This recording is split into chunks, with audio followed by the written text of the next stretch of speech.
Ladies and gentlemen, welcome to episode 47 of the Brighter Horizons podcast. Peep the drip real quick. Yes, sir. Peep the drip. First things first, happy Halloween to everyone. I mean, technically this episode is going to be up a day after, but We'll see if we can get it up on Halloween. potentially. Actually, you know what? Yeah, you know what? I'll do my best to get that done. But we dressed as hockey players because, you know, We love hockey is life. And Hockey is also, life. there is a Canucks game happening Canucks game night. tonight while we're recording this, so that's pretty cool. As soon as this is done, you know I'm watching the game in this gear. But yeah, peep the drip. We played hockey for how long? 6, 7 years? Yeah, about. That was a crazy amount of time, though. Yeah, I know. What was hockey like for you? Man, I love hockey. Honestly, like, you know, it's hard to... You know, actually, it brings to mind a quote from Andrew Tate, actually. And the quote being, you know, he said, when you ask somebody, like, you ask a guy, like, what was your favorite, like, memory in college? And they say football, right? He said, it wasn't about football, it was about the team. Or it wasn't about the sport, it was about the team. Yeah. And I was like, the amount of people that I met playing hockey, all the really nice, chill people, all the memories I made, it wasn't just centered around the fact that it was hockey. First off, objectively, hockey is the greatest sport of all time. I'm just going to put that out there. But I genuinely think that the reason that hockey was so amazing for us was because of just those memories that we made with other people. You know, playing mini sticks in the hotels during the trips, right? Or playing manhunt around the hotels, or, you know, doing like practice shootouts at the end of every single practice, man. Like those were the good times, right? And I miss those, if I'm being honest. There are times when I'm watching like the Canucks games and I'm like, man, I wish I could be back out on the ice again, right? Mm-hmm. Like we got to run up some stick and puck, because you never really realize how much you love something until it's gone. Yeah, for sure. And it's funny because every time you travel as a hockey team, you always get up to doing dumb stuff for no reason. Absolutely. Like, you know, when you're at Boston Pizza and then somebody gets up to go to the bathroom and you dump salt, pepper, sriracha, ketchup, sugar in their freaking drink and make it into the most disgusting I think that's concoction. like a universal sports thing. Yeah, like all 100%, sports teams do that. 100%. It's always about like just having fun, man. And I think that that's the beauty of sports, because you're always trying to win, right? You're always trying to push yourself and be better, score goals, score points, whatever it is in your sport. You're always looking for a way to be the best. Yeah. But at the same time, you're having fun with your team. You guys go out there, have a couple laughs, you know, build teamwork, and you guys go out there and win. It's so much fun. And like, full disclaimer, I was not the best hockey player. Absolutely not. This guy was better than me. But that doesn't mean that I didn't enjoy it any less. Yeah. I loved hockey more than anything. And to be honest, if I had the chance to go back and play, I would. Because now I'm way bigger than I used to be. I'm so much stronger, and I feel like I would have a lot more fun because I'd actually be good. I know, it's so, I guess I really miss it, man. There's nothing like that feeling. And that feeling of just being a team, right? I don't think a lot of people who didn't grow up on sports or some form of activity, Like right? team activities. Like a team activity, man, it's underrated. I don't think that people realize how important those team impacts are for the rest of your life. Like, being able to be on a team is life-changing. Like, I'm going to tell every single one of you out there, any parents out there raising your kids, or if you plan on having kids in the future, put them on some form of team sport. Oh, yeah. You know, whether it's football or even soccer. Hockey is the best one, obviously. You should definitely pick that one. But in any case, any sport, it's such a good experience for a kid, right? And being able to just experience being with other people and having that same goal, like, oh, we want to win, we will do this together. It's different than like a lot of individual sports, right? Because it teaches you to understand that you're more than just yourself. Yeah, right? And I don't think that you can really get that. Like, if you think about the people in today's society, you don't learn as much about playing as a team when you're at home. Like, let's say elementary school, high school, you're kind of forced to work as a group. But in general, once you go home from school, nobody's telling you to work with them, right? You're just sitting at home doing your own thing all by yourself. But when you go out there and purposely put yourself in a situation where you're playing team sports, now there's incentive. Now, okay, being a team means that we play better together. Okay, I got to learn how to play as a team. That skill can't really be taught in a lot of other places. It's just something you learn by actually throwing yourself into it. You know, the one thing that I said it earlier, and I wanted to come back to it, was that you learn that you're more than just yourself, right? That was one driving factor for me, because I think on both of us, we weren't the best people on our teams, right? By a long shot. Because like a lot of these kids got into hockey when way younger than we were. Like, I guess that's one of the, like, just to interject, that's one of the problems with hockey, is that most people who play hockey start hockey very, very, like they're very born young. into hockey. Like, here in Canada, once a kid is 4 years old, they're usually on their skates and on the ice. Like a lot of the kids that I played with, they were on the ice way before I was even like right after they learned how to walk, they're on the ice. exactly. So like my kid's probably gonna end up like that. Yeah, But, exactly. I think the one thing. Wait, going back to what I said, right? You learn that you're more than just yourself. Yeah. Is that even though you're not the best player, everybody has a role, right? Like regardless of how good of a player you are, you can't win alone, right? So take like Connor McDavid right now. Objectively or not, I'll say subjectively one of the best. Objectively Probably one of the the best, but subjectively the best, most skilled current player in the NHL. I'd say of all time. He couldn't bring the Oilers to a win. Why? Because it's not a one-man game, right? So everybody's got a role. And it's like, what Andrew Tate always says in chess, is you can't wish that a pawn would move one way when it can't, right? Instead, everybody's got a unique role to fill. Even the ones who have a maybe lesser role still have important jobs to do. So for, you out there, if you ever feel like you're useless, understand that somewhere out there, somebody needs you, right? There are people out there that depend on you, right? That your actions truly affect. So when you're, moving forward and you feel kind of lost, know that there are people out there that care about what you do. Yeah. Right? Yeah. I think that a lot of people have adopted a more nihilistic view where it's like, oh, in 100 years, 200 years, nobody's ever going to remember who I am, so who cares? And that can be good at times, right? Yeah. In believing that, oh, who cares if I embarrass myself or I do something stupid? It's okay. But know that your legacy lives past you, right? When you die, people will still remember you. Maybe not forever, but know that your actions do have an impact on other people. So try to make every interaction as positive as possible, right? Why not bring a smile to everybody's face instead of a frown, Yeah, and the thing is, I really resonated with the fact that you said that not everyone is going to be a goal scorer. It's not a team, it's not a solo sport. It's a team sport. So for me, I was never a goal scorer. I was never really a super, super talented hockey player at all, right? I would say I'm definitely on the lower end in terms of skill on the team. But one thing that really resonated with me was I like to pass the puck a lot. So I like to move it to other people and give them the chance to score because they're much better than me. But then at the same time, when I scored a goal for the first time, I remember how crazy the bench went because it's like seeing that one guy who's not good at all score a goal. It brings so much joy to you. And like that achievement in sport feels really good, right? And I'd say that hockey laid the groundwork for me to be good at every other sport, which is exactly why I say that hockey is the best sport, because once you play hockey, you can play almost anything else, with the exception of very nuanced sports. Like for me, with enough practice, obviously you can get good at basketball too. But my personal experience with it, I was never good at basketball because like I don't really know the form to shoot a basketball. But also volleyball. Volleyball is also kind of tough because you need like proper form to hit the ball. That's interesting because like those are not the sports that I would have said. Like, because I think I was gonna say table tennis after that because like there's a lot of technique that goes into that as well. That's true. I would have said for me the biggest is baseball.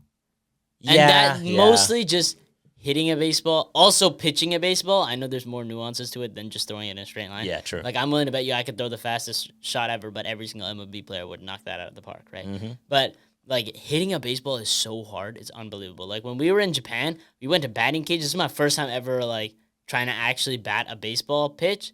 I couldn't touch the ball. It was actually tough. Like, and I would say that I pride myself in having pretty decent hand-eye coordination. Again, I was doing it on, like, 100-kilometer-an-hour shooter. Yeah. So, like, that's relatively quick for a baseball pitch. Like, it's not the craziest. I know that they get way up there. But, yeah, I would say that hockey definitely lays a pretty good. I don't know why, though. If you really think about the speed, do you realize that the record for fastest shot in hockey was just broken again? Really? By who? He's on the Winnipeg Jets. I forgot his name. I don't think it's Mark Scheifele, but I know that someone had a really, really good shot. And do you want to know how fast it was? How fast? 131 miles per hour. 167 kilometers. That is unbelievable. Dude, imagine shooting a puck at 167 kilometers an hour. That's insane. Dude, imagine being the goalie in front of that, man. Also, shout out to all the goalies out there. Facts. Like, I remember I also played soccer growing up, and during our like club games, sometimes we'd have like rotating people in net, and I was so afraid to be in net. I mean, after I got like the part where, because like when you play soccer, you build up this idea of like I can't use my hands. So like I'm super reliant on my feet, and my hands kind of just became stagnant. Yeah. But then, so when I go to net, I'm not thinking about using my hands. But eventually, I got into the habit of just using my hands, and like, but it's still scary. I can't even imagine what it's like to be a hockey goalie. Like that must be absolutely terrifying. And it's so impressive that these guys were able to do what they do. You know, shout out Kevin Lankinen. He's never gonna see My this video, glorious but king. he did amazing with the. He's doing amazing, And with he's the about Canucks. to do amazing tonight. We're going to win. Yeah, hopefully that would be ideal. You know, the Hughes battle, and hopefully we can prevail. But anyway, I feel like we're straying from the topic. Yeah, we The idea back to the big premise. Community is extremely important. Mm-hmm. Like I don't think that you can walk through this life alone. Yeah. I don't think that anybody can walk through this life alone, no matter how hard you may try to say that you are, able to do this by yourself. You can't, right? I think you can. Again, it just goes back to like one of the most famous sayings of all time: is if you want to go quick, go by yourself. If you want to go far, go together. So you got to search for those people around you. I don't think that people are always just gonna fall into your lap. But one quote that I saw, it didn't. I can't like tell you exactly what it meant, but or exactly what it was, but the meaning behind it was that a lot of the times we keep waiting on happiness, right? So you say that once I'm in a relationship, I'll be happy, right? Once I have another person, I'll be happy. Once I graduate high school, I'll be happy. Once I graduate university, I'll be happy. Once I get this specific job, I'll be happy, right? But I think that there's happiness to be found at whatever stage you are, right? It said happiness doesn't come always in the transformative stage, right? So when something changes in your life, isn't the only time that you're permitted to be happy. And that really was a big hit to my cranium, because if you think about it, that's the way that most of us live our lives, right? It's like, oh man, I really want a girlfriend, but why don't you enjoy some of the joys of being single, right? Because there's a lot of things to it, right? I know plenty of people in relationships that would tell me like, hey man, I got this problem with my girlfriend. I got this problem with my girlfriend. And not to say that there are more or less problems in either scenario, but the fact is that you can be happy either way, right? Regardless of the scenario that you're in, there's happiness to be found, not just past this scenario, right? Not just in that transformative stage. It's interesting to me because that's a huge point about how single people always complain about not being in a relationship until they're in a bad one. Yeah. And to me, I see like other people and I'm like, bro, you need to think about what do you have as an advantage in your situation? Because if you think about it, once you're in a relationship, obviously, ideally, you should be the only person responsible for your own happiness. You shouldn't let other people's actions get to you. But once you enter a long-term relationship or you try to get into a relationship with someone, your happiness can easily be dictated by their actions. If they get upset with you, it's easy for your mood to be down now for the rest of the day. Whereas if you were single, yeah, you might have lingering feelings of sadness about being alone, but at least you don't have to worry that your day could be ruined because your partner is upset. You have the power to control how you feel. You want to know this? Like, it was a connection that I made. So I was just scrolling through Instagram and I saw this video, and it's from Spider-Man Homecoming, okay? Now, first off, I want to say anybody who's single who's watching this, pay attention to this part right now, okay? Because this is very important. This is extremely important. For any of you out there that are waiting on transformative happiness, waiting for the next thing to happen, that'll make you great, that'll make you happy, just listen to this part, okay? That's all I ask of you. It's a scene where Tony just helped Peter put the boat back together. Remember when the ferry like splits in the middle and then, he's holding it, but it falls apart and Tony comes and he saves him. And then they're standing on top of the building and, Peter gets angry at him. Is like, if you actually cared, you would be here, right? Or, yeah, if you cared, you would actually be here. And then Tony, steps out of the suit. And then he says, I need the suit back, right? From Peter. He's like, I want the Spider-Man suit back. And then Peter says, I'm nothing without this suit. And then Tony said, if you're nothing without this suit, then you shouldn't have it. If you're nothing without something else, then you don't want that something else. People are often like, I'm nothing without her, or I'm nothing without being in a relationship. The reason is because there's a hole within you that's not going to be filled by somebody else. It needs to be filled by you first. If you're searching for happiness elsewhere, there's nowhere better to look than a mirror, right? That's where you find true happiness. So a lot of you out there that are chasing some idea that happiness is going to be at the end of the next road or at the end of the next tunnel or at the next part of your life, the next intersection, the next crossroads, it's not there. The happiness is right with you right now. Yeah, right? it's funny because you just watched a full season of television about why that's important. Would you say like Flash season 4? Mm-hmm. Yeah. Because, I mean, for those of you that haven't watched it, I guess spoiler alert, but I guarantee you most of you don't really care. Yeah. So in Flash season 4, the main villain is a man named Clifford DeVoe, and he's like married to his wife. And their main line that they say to each other all the time is, I am nothing without you. And then eventually Clifford becomes this evil genius and, goes on and becomes a supervillain, even though his wife Marlize never wanted him to do that. She just wanted him to be smarter. And so once he went on this whole spree, she realized, okay, this needs to stop. So she leaves him. And then what happens? He crumbles and falls. Yeah. So that I am nothing without you, he manifested that in his life and became nothing the second she left him. And he failed.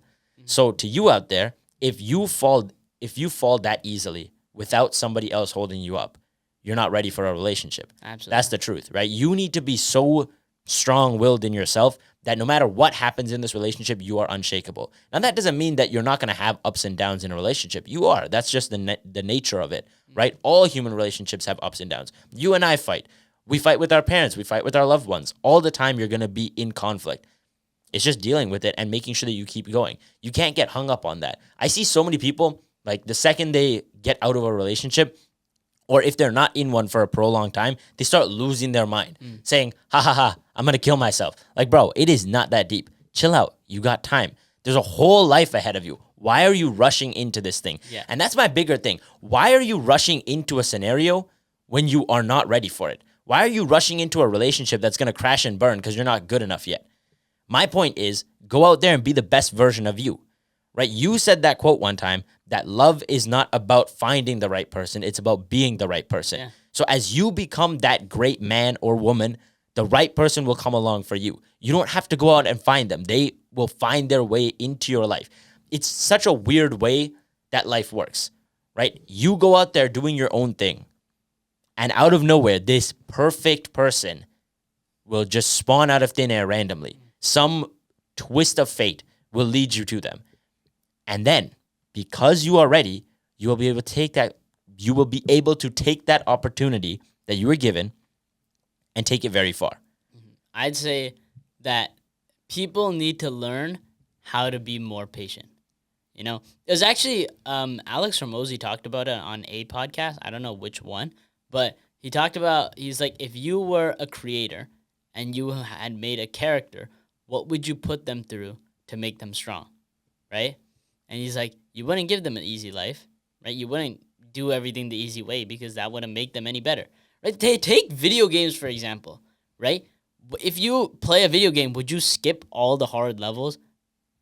Because your character would never get stronger, right? Your character would stay the same strength, and you would never be able to beat whatever final boss you're aiming for, right? It's the same thing with life. Is if you choose to actively stray away from every possible situation for development, you're never going to get any better, right? You're going to stay that same stagnant person. If instead you search for those challenges and you're like, hey, man, what should I really put myself through? Then, things become a lot more meaningful in life. And this is especially important with patience, right? So what he said is, if you wanted to make your character patient, would you give them everything right away? No, right? Nobody would. Because that time is what allows you to understand that things take time. Great things take time. Right? So if you're in your life right now and you're like, oh my God, everything is going sideways, or I don't have everything yet, that's okay, right? I saw this quote and it was just like, success could be the next step, but it could not be, right? I think that people get so afraid because they think that success is a million steps down the line, but it's not. You just have to keep moving every single day, and someday you're going to come to that point. But know that day will never come if you stop moving, right? You just need to keep going because, Andrew Tate said it. Sometimes you get lucky. And if you work every single day, then you'll never miss a lucky day. Yeah, 100%. And it's funny because most of the time, right, I sit here and I ponder upon our current career on YouTube and social media in general. And if I look at our numbers, comparing them to a lot of other people, it's not anything massive, right? Like, I don't have hundreds of thousands of subscribers. I don't have millions of views on my videos. But I sat there in the food court at school the other day with two of my friends. Shout out my boy Rajdeep and shout out Justin. And we're sitting there and I'm eating.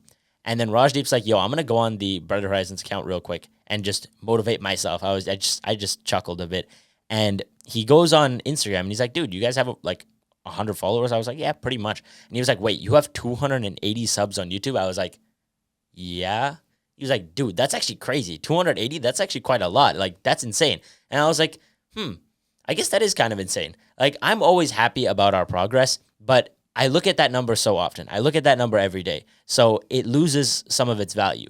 But if I showed that number to me a year ago and said, broski, we have 280 subscribers, I'm sure that guy would be really, really proud of what we've done so far. And we're only getting better, right? The quality of videos that I'm uploading now is so much better. And it's just about patience. If I sat there, let's say 6 months ago, right? We're 6 months into our journey at that point. And if I said, bro, we're like under 100 subscribers, none of our videos taking off, I'm just going to quit.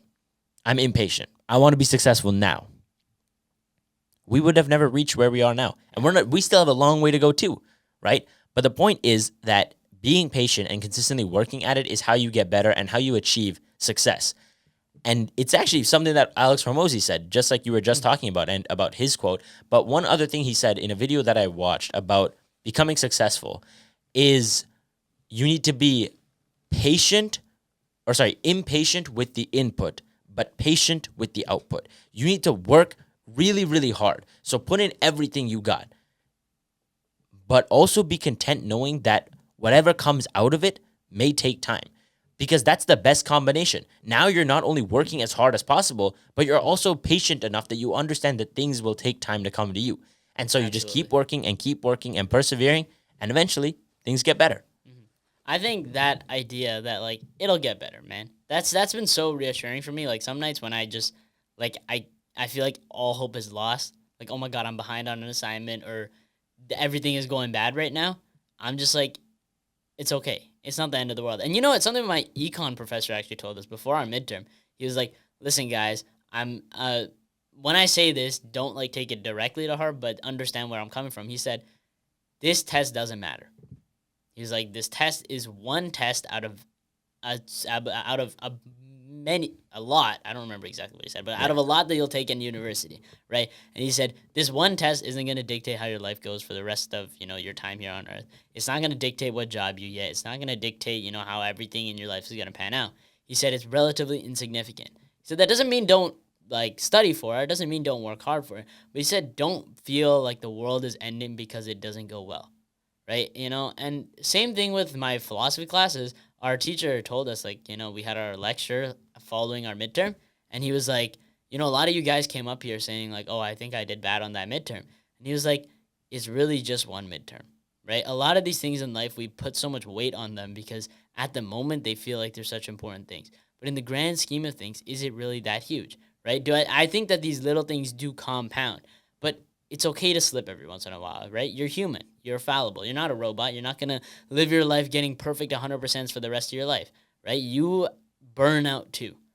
So, and especially understand that everybody does it at a different rate. I think that people look around and see oh, I see this one kid going to Harvard. He's getting 100% in everything, dude. This guy, he started his own company. He did this at this age. He did this at that age. And then they feel like I haven't done anything with my life. I'm a failure. And I'm like, no, you're not a failure. You're just on a different path, right? That's life. Everybody's got a different path. So to judge your success based on somebody else's path is to rob yourself of happiness and progress, right? Yeah, I think that people spend too much time reading other people's stories instead of writing their own. Exactly. Or even reading your own. How many times have you really looked back in the past and thought, damn, I made my past self proud? Because I'm willing to bet you if I went back to grade 6 me and said, hey man, you're officially technically a content creator with almost 300 subscribers on YouTube, he would lose his mind. He'd be like, oh my God, really? Or, hey man, you're studying, business at university and you've made a bunch of new friends. Life is good right now. He'd be like, damn, really? If I told him, hey man, you got to go to Japan in the future with your friends on a 2-week trip and enjoy all these things, he'd be like, no way, that's crazy. And that it would be better than you'd ever imagine. Exactly. Yet, right now, me doesn't seem to reflect on that enough, does he?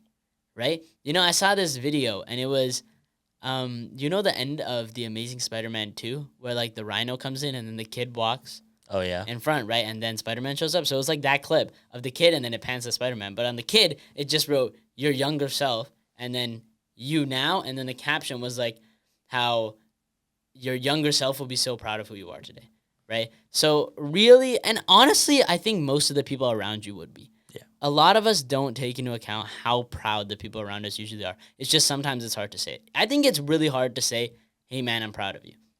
I genuinely think, because sometimes, especially when you're a dude, I feel like it's different, right? You know, I would never really go up to my friend and be like, I think that this is something we should change about society. We should, you know what? Homework out there for all of you today. I haven't assigned homework in a minute. But Brighter Horizons homework today is go out and tell somebody that you're proud of them. Yeah. Someone you're genuinely proud of, someone in your life that you love that has made some kind of progress. And even if it has to be, tell yourself that you're proud of yourself, right? You know, it's something that Theo Vaughn said. I've definitely mentioned it on a previous episode. But what he said was, I hope that you woke up today and somebody loved you. And more importantly, I hope that that somebody was you. Damn. Right? Yeah. You know, at Theo Vaughn, man, I can't tell you how this guy is somehow one of the funniest people on the planet and one of the realest people on the planet. Like, I saw this video on his podcast, and this guy called in and was like, hey, man, you know, I listen to your podcast, and I've been working this job that I don't really like, but I've never really had to change. It's not like I hate it, but, you know, I don't really enjoy my time there. And then I listened to your podcast, and you said the quote, nothing changes if nothing changes, right? And he was like, that inspired me. So I applied for a job that I was completely not qualified for, right? One that there were definitely better people for the job, but they called me back with an interview. And then after that, I got the job, right? He got a job there. And now he said he's earning 2 times what he was making earlier. And that's all because he said, you know, nothing changes if nothing changes. And I feel like that's a personal goal for me, is for somebody to tell me to my face, like, hey, man, you really helped us. Like, that's like up there for me. That would be like crazy for me, you know, to really see the effects that my actions have on other people. But I think that a lot of you out there feel the same way. You just don't realize it yet. Yeah. Right? Like, how many times, like, everybody loves that feeling of your friend coming back and be like, hey, man, you were right. You know, or like somebody admitting you were right in an argument. But why not be right in helping other people, right? Not just in telling them that they're wrong. Right?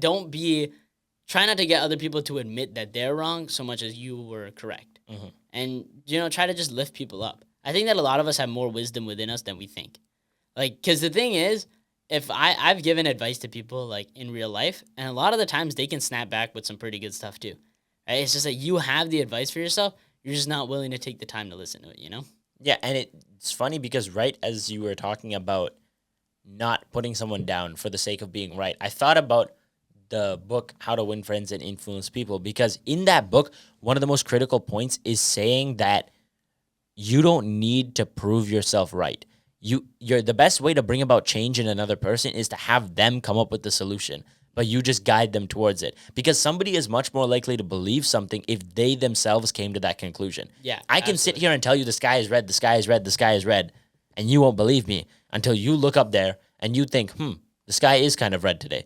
Until you see it with your own eyes, until you start to believe it, you won't agree with what I have to say. Completely. And I won't be able to change your opinion unless I simply coax you toward it. If I simply give you guiding principles to help push you towards that conclusion. And it was what I said a little bit earlier, probably a while, maybe 10, 15 episodes back. That's, like, so crazy to me I can say that.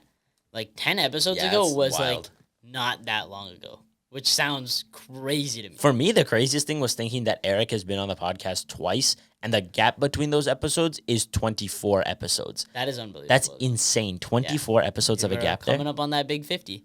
I think that this was a pretty big, like, moment, you know? I guess, yeah, this is our true. first ever, like, thematic episode, I guess. Well, we Indeed. did, like, New Year's, and I think we did kind of Christmas, but we got some special stuff coming up, I think. I feel like I want to make this a more regular occurrence. Like, just trying new things, man. You know, oh, man, I was going to say something.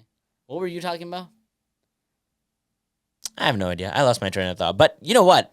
Actually, on that note, there is one thing I wanted to talk about today more than anything. Switching gears here, we need to talk about the presidential election. Now, this is not a political rant. This is not going to be me stating which party I support or who I'm voting for. I don't care. Okay? It's America. It's not my business. And more importantly, I won't say my opinion because everyone hates each other based on their political opinions. And that's what I want to get into. The real problem with the American election. more than corruption, more than unfair, voting, more than injustice in the system is the fact that everyone hates each other for who they vote for. That's the real problem, Absolutely. man. The fact that we have two groups of people who are living in the same country and yet they can't come to a compromise on how to help everyone is unbelievable. And in my opinion, like, I'm not a conspiracy theorist or anything, but I definitely do agree with the point of view that as the nation is divided, it is much more difficult for it to see oppression by the systems around them. So that's one thing to me. But, conspiracy theories aside, to me, the more important and overarching thing is how rude we are to our own fellow, Americans in this situation. Honestly, I think this is a pretty worldwide thing, though. Actually, yeah, I guess you're right. Our fellow humans, Yeah. our fellow citizens. Why do we hate each other for the choices that we make? We can all have differing opinions. We can go out there and enjoy different perspectives. Why do we have to hate someone because they're going to vote for Trump? Why do we have to hate someone because they're going to vote for Kamala Harris? Does it really matter? No. At the end of the day, we all pay bills. We all eat food. We all have family and loved ones. Bro, we're all the same. Okay? Truth be told, we might pick a different political party, but that doesn't mean anything. Go out there and love everyone like you would love your own family. There's no need for you to hate someone just You know what because I'm going to do right now? What? I'm going to reread exactly what I said last episode, okay? Okay. From the Bible, Luke chapter 6, verse 32 to 36. He says, "If you love those who love you, what credit is that to you? If for even sinners love those who love them. If you do good to those who do good to you, what credit is that to you? For even sinners do the same. If you lend to those from whom you hope to receive, what credit is that to you? Even sinners lend to sinners, to receive as much again. But love your enemies, do good and lend, expecting nothing in return. Your reward will be great, and you will be children of the Most High, for he is kind to the ungrateful and the wicked. Be merciful, just as your Father is merciful." The idea, you are willing to say that, your side is this, your side is that, and you seem to care for everybody on your side, but do you actually know the people on the other side? Remember, actually, okay, this is going to be a big spoiler alert because I actually want everybody out there to watch this show, but for Vinland Saga, Season 2, at the very end of it. Now, okay, you have been warned for spoilers because I'll pop up a spoiler warning because for we this. really want you guys to watch this show. I think it's actually very worthwhile your time to watch it. But what happens? Thorfinn wants to talk to Canute. So what does he do? He gets mercilessly beat on by 100 punches to say that if I can take these 100 punches, then you will let me speak to your leader. And then at the end, I think, what's his name? Like the advisor to the king. Oh, I forgot. But I know. the dude who's like always got his eyes closed, right? Yeah. He says, like, you could have easily beat that warrior. Like, very easily you could have beat him. Is it Wolf? Oh, I think so, actually. it's I think Wolf, you're right, yeah. But he's like, you could have easily beat that warrior. Why didn't you? You could have proven that you used to be like a member of the Royal Guard or whatever. Did you find it? We got a real life Jamie situation right now. And we might have to bring a Jamie up in the studio. Hey, we're taking Jamie applications right now. Yeah, I'm not gonna lie. I think it is Wolf. I Okay. don't. Well, see it that's here. what we're gonna go with. But anyway, he says, why didn't you just fight back? If you fought back, then you could have easily proven that you were a previous member of the Royal Guard, and you wouldn't have needed to get hurt. But what does he say in return? He said, "What reason do I have to hit any of these people? I don't even know them. What reason do I have to hate these people? I don't even know them. How can these people be my enemies when I don't even know them?" Right? I have no enemies. That's what Thorfinn said. And I was like, damn. That's just, it's so brilliant. Because we seem to hate each other without even truly knowing each other. Like, you mean to tell me that you can hate somebody in a YouTube comment section? How can you hate people online? You don't even know them. You don't know them. You see a facade that somebody puts up online. Like, I'll tell you, listen, Brighter Horizons, I keep it as real as I possibly... Oh, sorry, Mike. But I keep it real at every point in my time. I say what's on my mind. I don't lie to you guys. But I'm not going to say that I've never done anything that's out of character with who I am here, right? I've definitely done some stupid stuff outside that I don't agree with because that's a part of life. But if you had seen me here, you would say I'm one kind of person. But if you saw me out there, you would say I'm a different kind of person, right? the person who watches us through YouTube would describe us one way, whereas our friends and family might describe us another way. A professor might describe you another way. Why is that? Because you're not that same person, everybody, right? So how is it fair for you to judge somebody when you don't even know them? So through these screens, we seem to think that off of one sentence, we can depict a person's entire character. And that allows us, that gives us the ability to lash out a million insults at them. Some extremely creative, others not so creative. But what gives you the right to do that? Did you really think that off of the 5 words that you've read off of this person's comment that you deduced exactly what kind of person they are? That gives you the right to hate them? Because I believe that, first off, I don't think that anybody should ever hate. Our mother used to say that hate is a strong word and you should never use it, right? And I completely agree with that. But at times in our lives, you're going to feel hate, right? But why choose to hate people you don't know? Mm-hmm. Why choose to hate people who never really had an impact on you? It doesn't really make sense.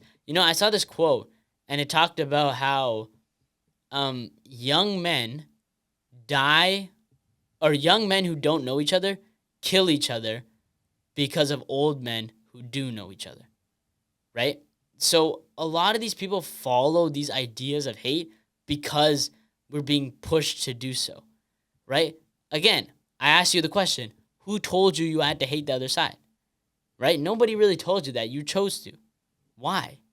Why did you choose to bear negative emotion in your heart? It never really makes a situation better, does it? Like, that's my big issue with nowadays presidential elections and governments and politics is politicians are so hung up on proving the other person wrong as opposed to proving themselves right. Stop telling me why the other guy sucks and start telling me why you're good. Yeah. And also, there shouldn't be this many clips erupting from presidential debates over such childish comments. Like, I can't name them like off the top of my head, but especially when it came to the Trump versus Biden election in 2020, there were so many moments of them just calling each other stupid and stuff like that. And it's like, where is your respect for your fellow human being? Mm-hmm. If you go back and you watch older presidential elections, they are extremely respectful to each other, right? And that's what led to good policies being made because they were willing to listen to the other side's ideas, right? A lot of these problems could be solved if we stop thinking of things as so black and white. Yeah. Life is not black and white. We live in gray. That is our lives. We are destined to live in the gray area. That is the basis of ethics, right? Is that we aren't right or wrong, right? There's just an idea of those things. There's a concept, and we live in the middle. So you can't just say, that person's wrong, I'm right, follow my way. Because we're all raised different. We're all different people. We all have individual views. So for you to sit here and say that everybody has to live their life the way that you think is best, how is that really fair, right? Do you want to know the real reason why I brought this up? Why do you think it's relevant right now? I mean, obviously, the election is about to happen, but what's the other reason why I brought it up? Well, I want to say that the world is divided over something. Okay, fair. But the main reason why I thought about this was because recently, Donald Trump went on Joe Rogan's podcast. Yeah. Now, if you haven't watched it, I recommend go and watch it, whether you like, Donald Trump or not. Just go take a look, because I feel like you'd be kind of shocked at what you'd see. People aren't always as they appear. Now, as I sat there listening to this man talk to Joe Rogan, I saw a completely different character than the guy who's on TV screaming about, politics and, borderline racist comments and making these outlandish claims. I saw a very different man. A man who talked about his success. A man who talked about his story. A man who said, dude, I've had a pretty good life and I've learned a lot of things. And he spoke with such serenity in his voice. It was a very calming experience, and he simply just talked about his life. Completely unedited, unfiltered, just him saying, my name is Donald Trump, and this is who I am. As I sat there and listened to it on the car ride home, I thought to myself, I wonder if all these people that hate him have ever seen this side of him. Most probably haven't. And I'd say the same thing is true for Andrew and Tristan Tate. Now, I'm not saying that I'm an Andrew or Tristan Tate fanboy, but I certainly believe that the media attention, at least the negative one, that they received was perhaps a bit exaggerative, that they didn't deserve that kind of treatment from a lot of people. Now, did it work in their favor? Absolutely. They became the most popular people on the face of the earth. 100%. So I don't think that if they had the chance to go back and change it, I don't think they would. even though they went through all these hardships of getting their car seized, going to jail, having the whole world hate them, I think they'd do it all over again the exact same way because they learned a lot, and more importantly, everyone knows who they are. Yeah. But well, again, I would say it depends on like what their moral like guidelines are. Like, well, if yeah, that's what they true. wanted to do with Yeah, that. But I think that they planned that out pretty well. yeah, it's like Yeah. the way I see it is they're just geniuses. Like they're really, really smart with how they do things. They know what will get them on the front cover of hypothetical global newspaper, right? But more importantly to me, last night I had this, epiphany, an eye-opening experience, and it's late, everyone's sleeping, or in their rooms at least, and it's dark, and I'm downstairs in the kitchen just wrapping up an assignment. And I decide, you know what? I'm going to sit down and have a cup of tea. So I go, I make my tea, and then I go on YouTube, and I'm like, I feel like consuming some intellectual content right now. So I go on my YouTube feed, and the first video that pops up is just this video that says 30 minutes of life lessons from Tristan Tate. And I thought to myself, maybe I'll take a look. Let's see what this guy has to say. I expected him to go out guns blazing, just being like, you have to become rich, you have to escape the matrix, blah, blah, blah, blah, blah. I turn on the video. No ads, no music, no loud noises, no insults, no crazy remarks. Just him sitting there in a suit, hands crossed like this. And he sits there in his chair and he just says, this is what I think you should do to become a successful man. And he just gives life advice. It's honestly, it was eye-opening to me. I sat there just sipping my tea like, that's actually a really good point. He's spitting here. And he just put good point after good point after good point. And I guarantee you that 99% of the people who believe that he deserved to go to jail, if they watched that video, maybe it wouldn't change their minds, but maybe it would allow them to see some light, a different perspective on what kind of person he is. So the same is true for Donald Trump, for Kamala Harris, for the Democrats, for the Republicans, for all the citizens of America, for all the citizens of the world. You don't know anything about these people. Stop judging them for one or two facts that you know about them. I think that predetermined judgment, that those preconceived notions we have about people are the most lethal things that you'll ever come across, right? 100%. Because that kills more relationships like than anything else on the planet. I think open-mindedness is probably one of the greatest attributes that people can adopt, right? Like, I think so many people are like, oh, look at that person, look at the way that they're doing things, but you have no idea what that person's been through. It was, I think you talked about it on the last episode, right? About the Alex guy going up to the homeless person, right? A lot of these guys, we judge them without knowing any of the struggles that they went through, right? Like, what's funny is we see all these clips, like, for example, in The Flash, they talk about it, how after Barry's parent or his mom was killed, right, and his dad was in prison, people made fun of him at school. Some kids made fun of him, and they were mean to him, and they bullied him, right? They briefly talk about it in, like, an episode. And I remember this, and then I thought, we all think, oh, my God, that person's such a monster. What kind of person would, bully somebody going through a hard time? Mm-hmm. But then I'd ask you the question, how many times do you think you may have subconsciously done that? How many times have you pointed fun at somebody who you may never have known what they were going through? And I'm not going to say that I am any better than you guys. I am no God. I've made mistakes too. I've definitely said things to people that I wish I didn't say, done things to people that I wish I never did, right? I made mistakes too. But moving forward with your life, do you really want to sit here and tell me that you have the right to judge people? Because the thing is, once you see what people are going through, you'll wish that you were their friend. You'll wish that you were there for them at every turn. Yeah. But now it's too late, right? And you judge them based on one or two bad days. Like, let's say you go through a month of living. You have 29 good days. That one day, that is a bad day. You run into someone and you throw a fit. You get mad at them. And they sit there wondering, damn, that guy is a rude person. He's a bad man.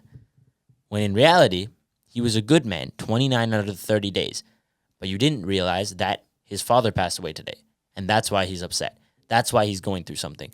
And I think that it's really easy for you to brush off bad experiences with other people once you realize that you're not the reason. You're not the cause for their negative emotions.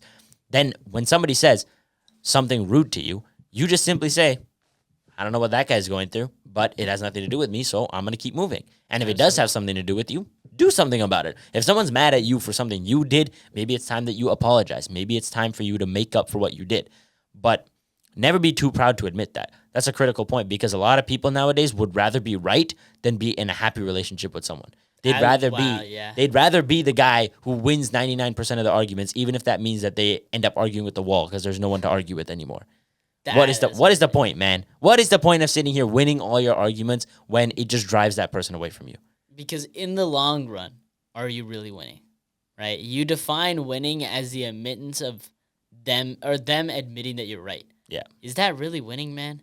Because is it worth winning an argument to lose a relationship? You got to understand that life is full of transactions, right? What you do has a cause and effect, right? What you do will have an effect. Everything has a price tag in life. Mm-hmm. So are you really willing to pay that price tag? Are you willing to pay your relationship for winning an argument? Is that really worth it to you, you know? I think that there are so many things in hindsight that you kind of just want to let go of at times. You know, I'll say this, you know, like right before we were recording this episode, we're on a bit of a time crunch, you know? And we were pretty irritated at each other, you know, trying to get this episode recorded. But after I sat down here, man, I was just like, dude, what's really the point of me being angry? Right? It never made the situation any better. It doesn't change how time is going to flow, right? So why not just enjoy what we have right now, right? Why not just record this episode happily, right? Why not just do it with a smile on my face? Mm-hmm. Why not just forgive the guy? I was always standing there in the basement just like, do I really want to be angry? Like, do I really want to go into this angry? Why not just let go and just let it go, man? And also for all of you guys at home, I know that if you're watching our intro, for example, and there's like the blurred screen, the logo's there, the music is playing. The past couple episodes, we've just been chilling there, dancing around. You can see us, you know, bopping our head and stuff. But that's not always the case. Sometimes, right before, even when the camera is rolling, but it's like our intro period, we'll be straight up yelling at each other, being like, bro, what is wrong with you? Blah, blah, blah, blah, blah. And then the second that we realize, okay, the intro is done, we're like, ladies and gentlemen, welcome to the Brighter Horizons podcast. That's why I think you can catch it in some episodes where you start the episode and I'm laughing. And you laugh. Yeah. Because, like, honestly, it's just the mood, dude. Like, people don't take it as we're being fake. Because this isn't fake. Like, every episode, like, there have been episodes where we're, like, 10, 15 minutes in, and we're just like, this is not it. And we just cut the recording because it was just bad. Because we were genuinely just not in the right state of mind. But I think it's also an idea, I wish we had it here right now, but Atomic Habits actually talks about it. The idea of associating habits with, habits with, like, rooms or areas, right? So when we come into this room, man, it's a happy room. We come in here, we talk about this stuff. Like, when these cameras are rolling on or off, when I'm sitting in this room, I'm a happy guy. Yeah. Right? So, really, when that camera beeps and, you know, we hit our time and you start that intro, I'm like, just let go. No matter how angry I am at you, I just let go. So, to all of you out there that are, you know, angry at somebody, find a place where you can let go. Right? Find a place where it's just like, it's not worth it for me to be angry anymore. That's, like, such a huge question. And there's a quote that I saw. It's, you'll change when the price of staying becomes higher than the price of changing, right? Everything in life is a transaction. Everything comes with a cost. Being angry comes with a cost. It's just like, I think that being angry, being spiteful, having these negative emotions is like an impulse shopping spree. You just got hit with a stimulus check, so you go out and spend it wherever you want because you finally got this spare, like, money to spend. But instead of investing it in the things you truly cared about, you just blew it all on a bunch of stuff that's not going to matter. You bought a bunch of lottery tickets. You gambled it all away. And you don't get it back. This is gambling with a 100% loss rate. That's what you're doing. And dealing with your anger by letting go of things is like gambling with a 100% loss rate. That's going to be my analogy for you guys. Not that you should ever gamble if there's a win rate. I just want to put that out there. Do not condone gambling. But the idea being that, man, when you're angry and you're in these sprees and you do these things, you yell at people, you let go of people, you move away from people, you're paying a price. Just remember that these things rack up, right? So be conscious of that. Be like, hey, man, my decision is going to have consequences. There are consequences to my actions. So how should I really act moving forward? Is it really worth my time to spend this time on something I don't really care about? Do I really, in the long run, care about winning an argument? Or do I really care about having a good relationship with my brother? What's really important to me, right? Down the line, I'm willing to bet you, when your loved one or whoever you had anger with passes away, you will spend every waking moment of your life saying, I regret all of those things that I did. I know that. I know that because that'll happen to everybody. There is no escaping that definite reality. Yeah. Is that when people go, you will regret. That's a part of life. right? And I know we talk about avoiding regret, but there is nothing you can do to escape it. It is inescapable. But that gives you all the more reason to make there less things to be regretful about. Don't give yourself that chance because you know it's going to happen. So why make it worse than it has to be? Yeah. Right? You have to spend those times with the people that you love. Don't understand what everything is worth. And don't, like, for me, you said, oh, you just said something very perfect. Okay, for me, it's not just make your own life worth it, make everybody else's life worth it. You got to be that beacon for other people. We were talking about it last episode about hope. And to me, if you can go out there and change the lives of people and show everyone the same love and respect you show your own flesh and blood, that's a big flex. That's a huge flex. At the end of life, you can sit there and say, I treated everyone with the same kindness I treat my own family with. Absolutely. That's a big deal. So my closing remarks are, just because someone is slightly different from you doesn't mean that they deserve any different treatment from you. More importantly, go out there and spread positivity above everything else. Go out there, love everybody the same, and be the best version of you. Thank you guys so much for sticking around to the very end of episode 37? 47. 47. That's what I meant. 47. Sorry, my brain's a little bit scrambled. I don't know from all the concussions, head injuries from being Brock Besser actually. So thank you guys so much for sticking around. But before you go, you already know what time it is. It's time for quote Of the week. Hiram. Quote of the week. Love doesn't pick and choose who it belongs to. Just like the sun doesn't choose who to shine on. It just shines. Who said that?